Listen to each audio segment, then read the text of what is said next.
Hi there, welcome to a very short book review for The 7 Spiritual Laws of Success. Before I start, just check out the first link in the description. It will have my full playlist of all my book reviews that I've made.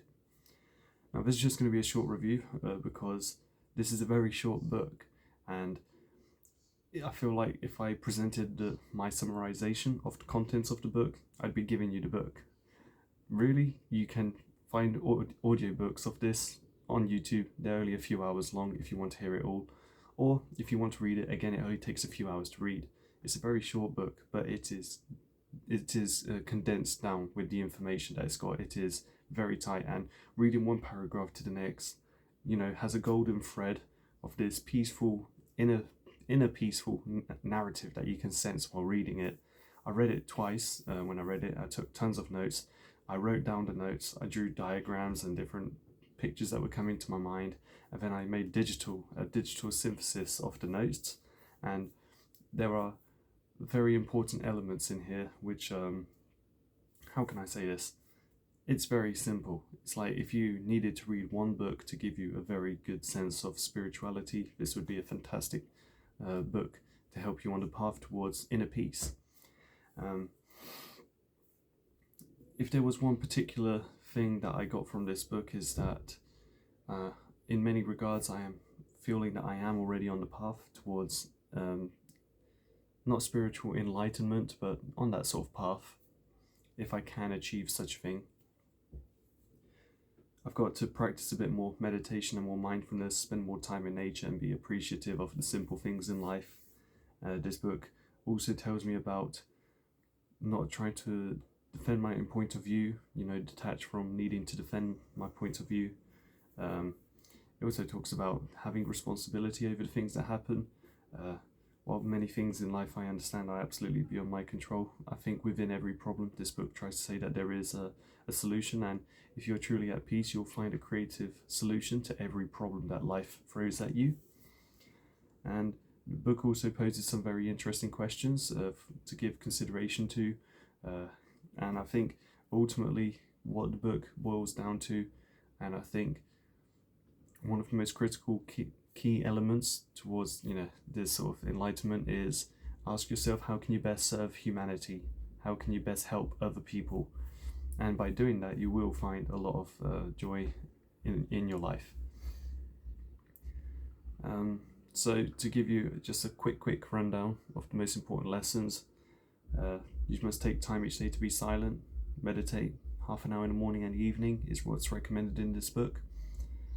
Commune with nature, appreciate its beauty, practice non-judgment.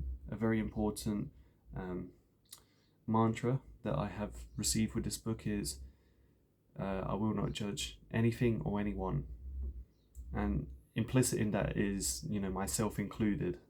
It's very difficult to practice this. I've got a mind that's very black and white. I do tend to judge even the smallest things for some reason. I do think in that black and white manner. So I've got to be more aware of that, more mindful of that, and more at peace with that. I've got to give everyone the gift of joy, wealth, affluence. I think also the idea is, even if you don't have a physical gift to give everyone you meet, if you do an internal prayer and just wish the best for them, that's also a very important thing to do. Also, you've got to gratefully receive all of these gifts that life has to offer. You've got to be more present. You've got to ask yourself, what are the consequences of the choice I am making? And if you feel in your heart that it's a comfortable choice to make, then you should make it. You've got to accept the moment as it is, not as you wish it was. And again, recognize that problems are opportunities, but in disguise. Try not to defend your point of view. You may have a list of desires that you want in life, but you've got to release them, just trusting that life will find a way to make things work. And if it doesn't, you've just got to accept that there is a reason for why things aren't going the way that you might like them to.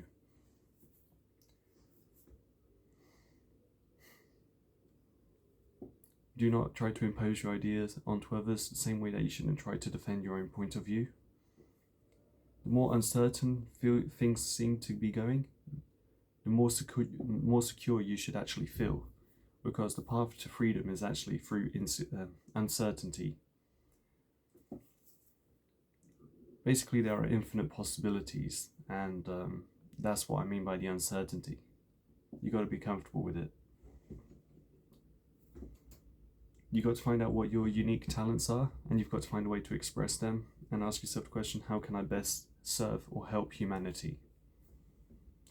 I made my own list of desires, and I think I managed to break it down to its core elements. As far as a profession goes, I would like to become a video editor.